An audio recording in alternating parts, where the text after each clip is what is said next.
वशिष्ठ जी महाराज भगवान राम को जो ज्ञानामृत का मंगलमय प्रसाद सेवन करा चुके हैं,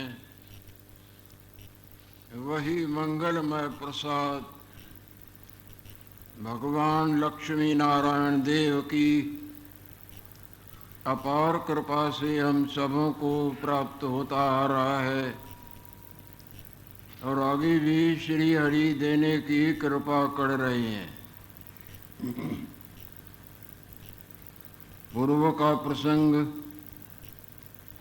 गुरुदेव राम भगवान को समझाते आ रहे हैं।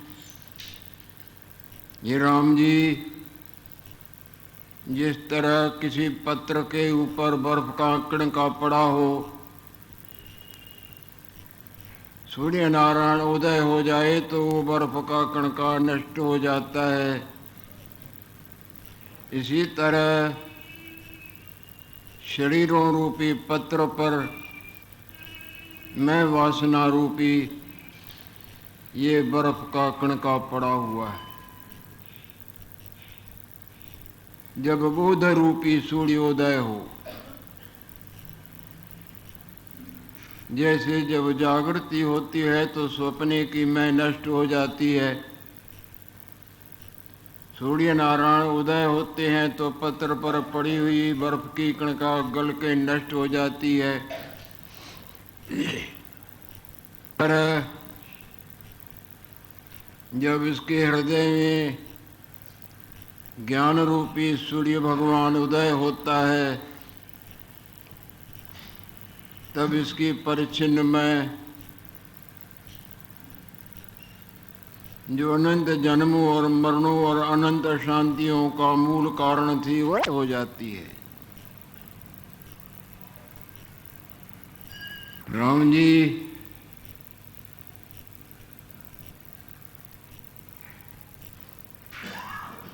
जैसे कोई बट का वृक्ष हो,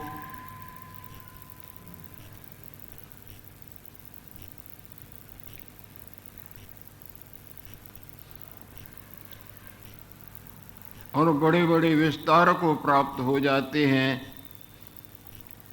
संसार में ऐसे ऐसे बड़ के वृक्ष होते हैं, जब छोटे थे तब देखा था। कलकत्ते में बोटानिकल गार्डन है, वहाँ एक बड़ का वृक्ष उन दिनों में ही 1 मैल में विस्तार वाला हो चुका था।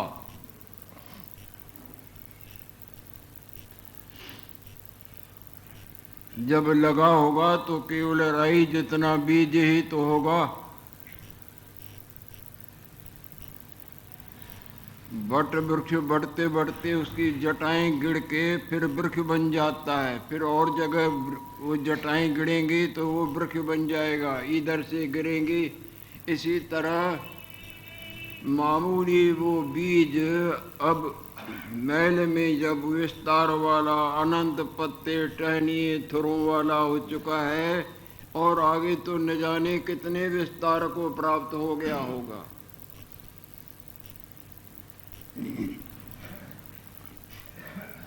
ये संसार रूपी बट का वृक्ष है, इसका बीज ये अहम वासना है। ये अहम वासना युगों भटकाती है, युगों चोली पहनाना और उतरवाना, जिसको जन्म और मरण और 84 लाख डिजाइनों के कपड़े बदलना कहा जाए।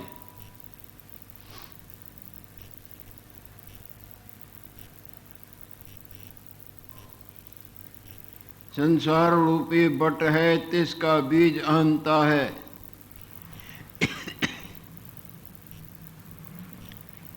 इसकी ये जन्म मरण रूपी अनंत शाखाएं पसरती हैं।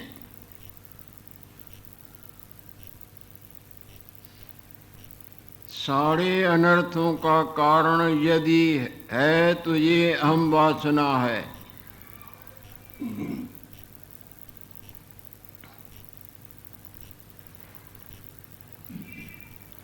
जब लग ये मैं वासना है तब तक दुखों की अंत न आई न आ सकती है।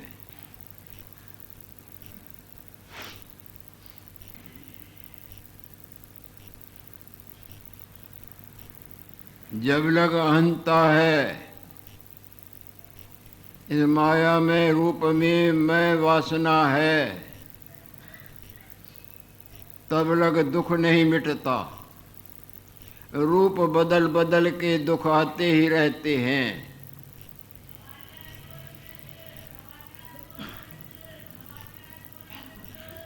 अहंता नष्ट होवे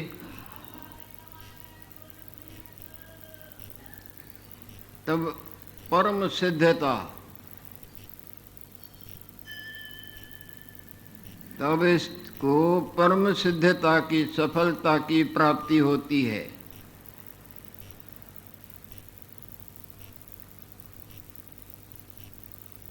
हे राम जी, जो कुछ भी मैंने आपको उपदेश किया है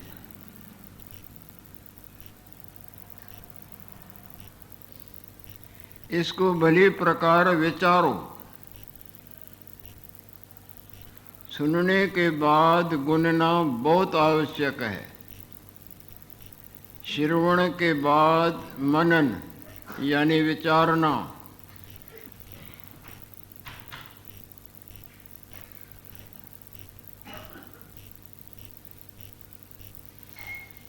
जो कुछ मैंने तुम्हें उपदेश किया है तो इसको भली प्रकार विचार कर उससे निकले हुए सार को अभ्यास में लाओ।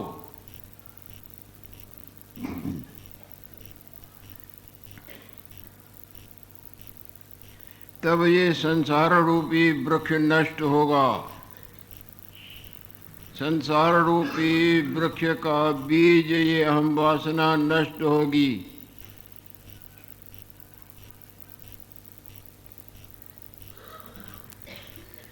और जब ये अहम वासना नष्ट होगी तब तुम अपने आप में आत्म पद में विश्रांतिवान होगे। कैसा है आत्म पद?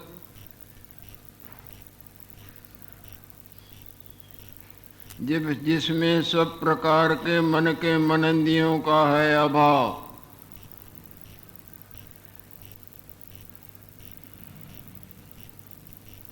जिसका वास्तव में वाणी वर्णन नहीं कर सकती।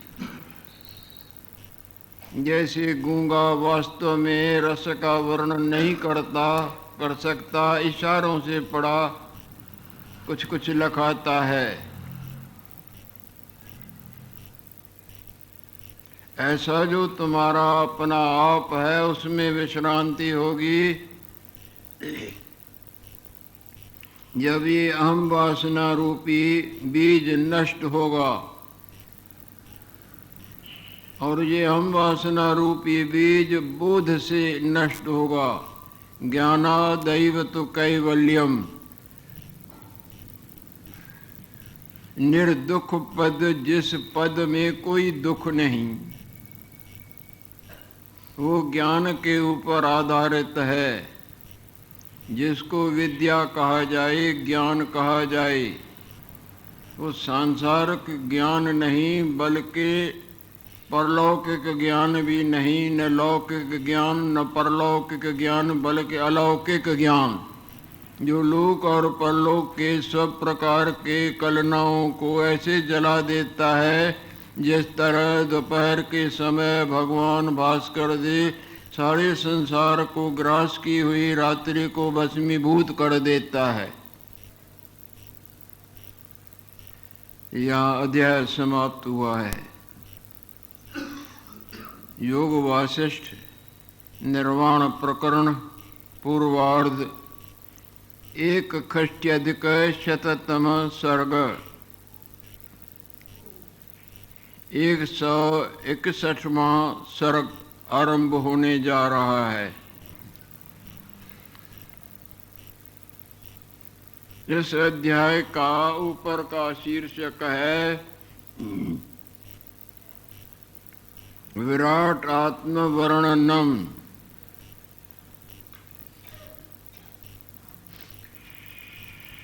इस अध्याय रूपी गांठ के ऊपर लेबल लगा हुआ है विराट आत्म वर्णनम।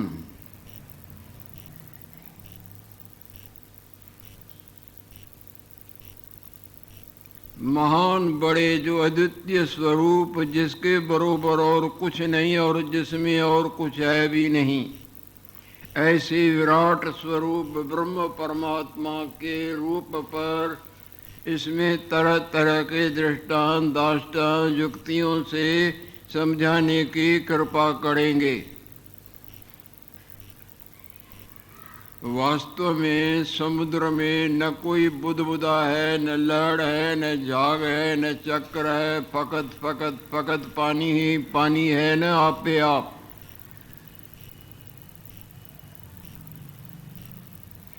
वास्तव में जागृत रूप में स्वप्न वाले नगर, प्राणी, पर्वत, पदार्थ इत्यादि उनका बिल्कुल अभाव है। केवल जागृत ही जागृत अपने आप में स्थित है न। इसी तरह हमको भिन्न भिन्नताई की तरह तरह की माया, छोटी बड़ी, रमणीक अरमणीक, सत्य असत्य, ऐसी तैसी पड़ी पड़ी पड़ी भासती है, पर वास्तव में ऐसा नहीं। वास्तव में एक अद्वितीय ब्रह्म परमात्मा जो सदा सदा सदा अपने आप में ज्यों के त्यों स्थित है। न नानास्ति किंचन, भिन्नता रंचक मात्र भी नहीं। एक अद्वितीय ब्रह्म परमात्मा ही सदा अपने आप में ज्यों के त्यों स्थित है। ये वेद भगवान भी बोलता है और गुरुदेव भी इसी बात पर कृपा करके प्रकाश डाल रहे हैं। भगवान वशिष्ठ जी महाराज बोल रहे हैं, ये राम जी, ये सारा संसार संकल्प मात्र सिद्ध है। संकल्प नहीं तो संसार भी नहीं।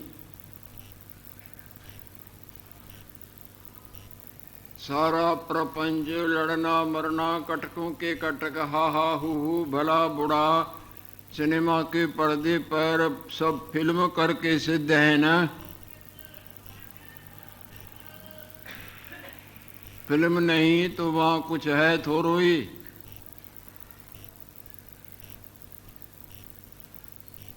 अंधकार उनको सिद्ध कर दिखाता है, पर रोशनी से देखें तो कुछ भी नहीं,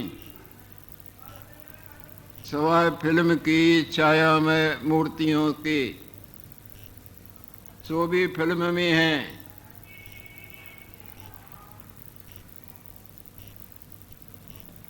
जैसे स्वप्ने वाला अपना आप और सारा संसार स्वप्ने का उस संकल्प में ही है न।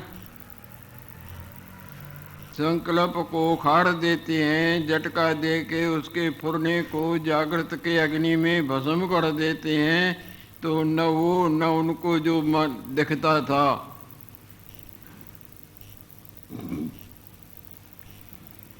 चित्ते चलती संसारो, चित्त के चलन को संसार कहा गया है। निश्चले मोक्ष उच्यते, चित्त न चले तो बस मुक्ति।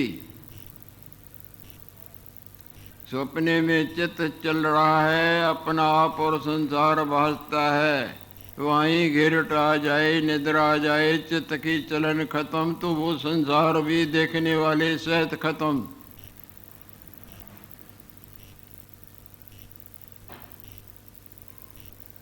संसार संकल्प मात्र सिद्ध है। इतना सारा संसार इसको संकल्प, ये भ्रम से उदय हुआ है। जैसे स्वप्ने वाला निद्रा दोष से उदय हुआ है, जैसे यहाँ बैठे बैठे दूसरी तरफ आपका मन जाए और वहाँ अपना आप और संसार देखें और बातें करें, वो भ्रम से उदय हुआ है ना।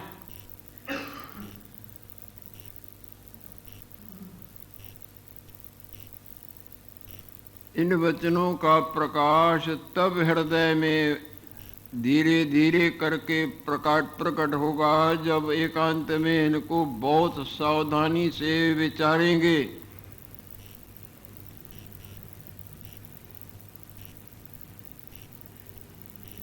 वस्तु सिद्ध विचारेण नान्यथा कर्म कोटि भी, और करोड़े कर्म करने पर भी जिसकी आपको जन्म जन्मांतरों से इच्छा है और वो अभी तक पूरी नहीं हुई है, वो कभी भी होगी तो विचार से ही होगी।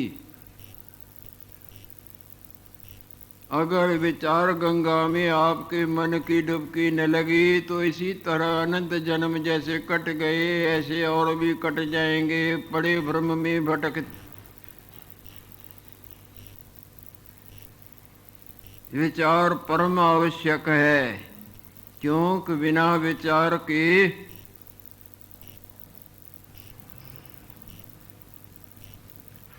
वास्तव शांति की प्राप्ति न हुई, न हो सकती है, न होगी।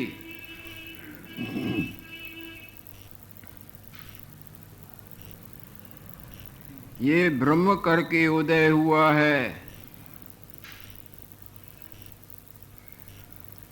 अपने आप में ही संसार बसता है और संसार दिखता है, अपना आप नहीं दिखता।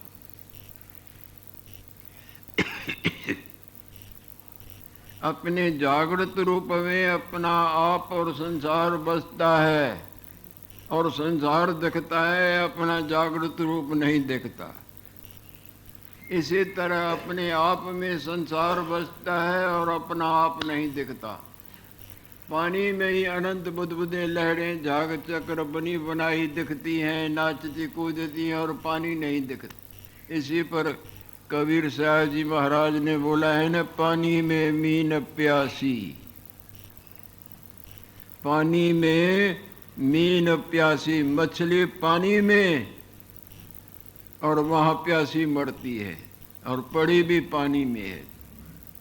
पानी में मीन प्यासी, मोहे देखत आवे हासी।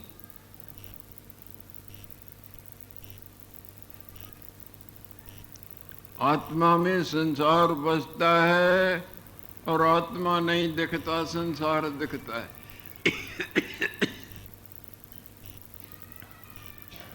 आत्म स्वरूप की सृष्टि बसती हैं, कई लीन हो जाती हैं तो कई उत्पन्न होती हैं।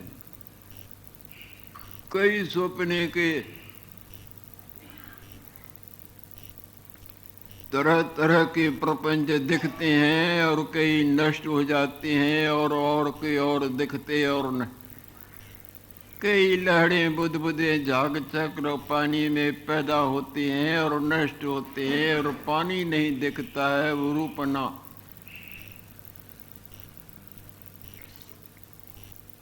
आत्म स्वरूप की सृष्टि बसती हैं, कई लीन होती हैं, कई उत्पन्न होती हैं, कई उड़ती हैं। सृष्टियों के विषय में बोलते हैं, कई सृष्टियां उड़ती हैं। कहूँ जाकर इकट्ठी हो जाती हैं।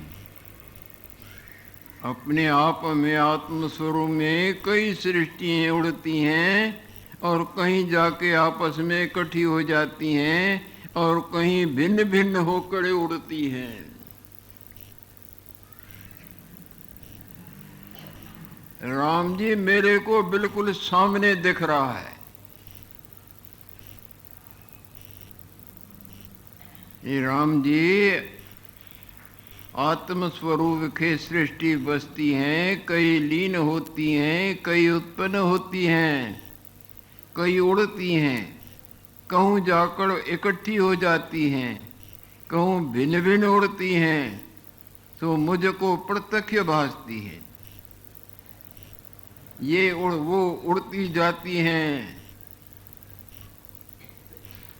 तुम भी देखो। राम भगवान से बोलते हैं, मेरे को तो दिखती हैं पर तुम भी देखो। और हैं भी आकाश रूप। आकाश का मतलब नथिंग, शून्य। मुझको प्रत्यक्ष भासती हैं, वह उड़ती जाती हैं, तुम भी देखो, और आकाश रूप हैं, और आकाश में ही आकाश रूप हो जाती हैं।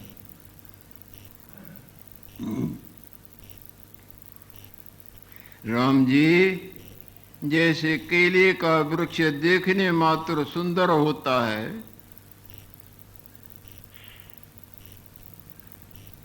पर उसमें सार तो कुछ नहीं निकलता, खोलते चलो।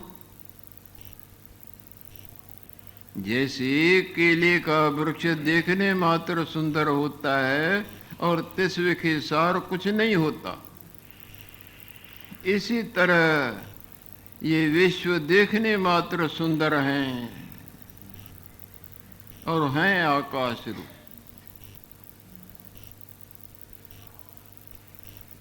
सपने का कितना सुंदर भासता है, आंख खोल के देखें तो बिल्कुल आकाश रूप भी दिखते हैं, आदमियों के, वस्त्रों के, चीजों के, लेने देने के।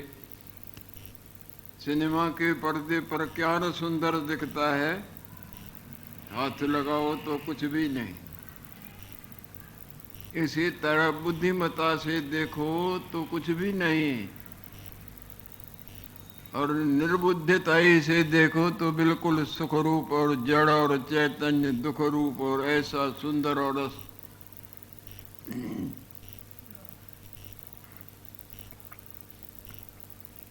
ऐसा प्रसाद भगवान वशिष्ठ जी महाराज के सिवा और कौन देगा। आप सारा संसार घूमाओ, भगवान भी जिनके आगे सिर झुकाए बैठे हैं, इनके प्रसाद से बोलते हैं हमारी तृप्ति नहीं होती। गुरुदेव, आपके प्रसाद से हमारी तृप्ति नहीं होती, मेरे बोध के वृद्धि के लिए और कृपा करो।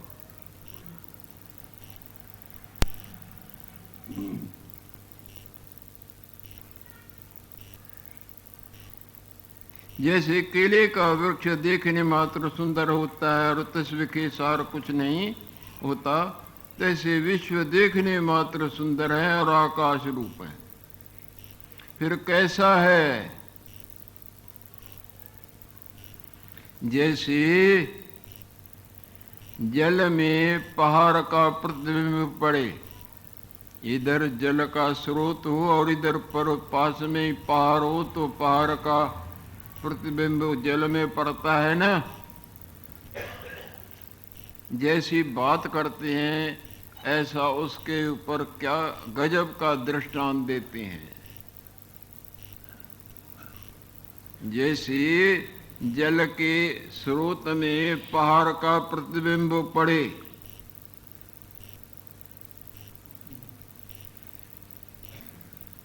और हवा से वो जल हिले तो प्रतिबिंब भी, पहाड़ भी हिलता नजर आवे।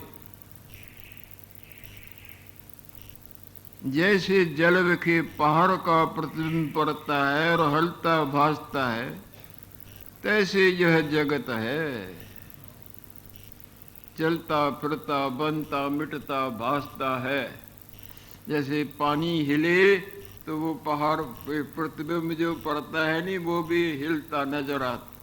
इसी तरह ये है भी कुछ नहीं और क्रिया में भी प्रवृत्त होता हुआ नजर आता है। जिस सिनेमा के पर्दे पर है भी कुछ नहीं और दौड़ते भजते बोलते चेष्टा करते, इसी तरह ये कुछ भी नहीं और हम तुम हम हाथ उठाते हैं, बातें करते हैं, सिर हिलता है, सब सत्य की तरह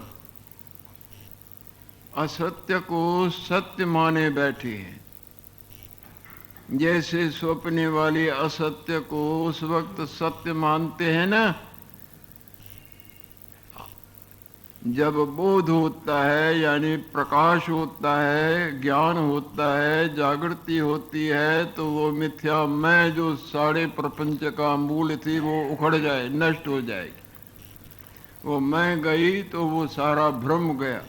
इसी तरह ये मैं हमको अपना आप और संसार जो वास्तव में कुछ नहीं, अवास्तव में सत्य की तरह बांधे हुए जन्म परम वर्ण भुगतान कराता आया है और कराने में समर्थ है। इस मैं वासना को बोध रूपी प्रकाश से नष्ट करना होगा।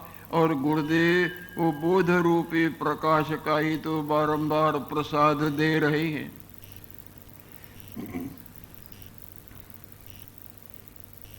जैसे जल के पहाड़ का प्रतिबिंब पड़ता है और हलता भासता है, तैसे यह जगत है। जब ऐसे गुरुदेव ने बोला तो राम भगवान पूछने लगे हैं, रामोवाच, हे भगवान, आपने कहा कि बिल्कुल प्रत्यक्ष सृष्टि उड़ती है। सामने आप कहते हैं कि प्रत्यक्ष सृष्टि उड़ती है।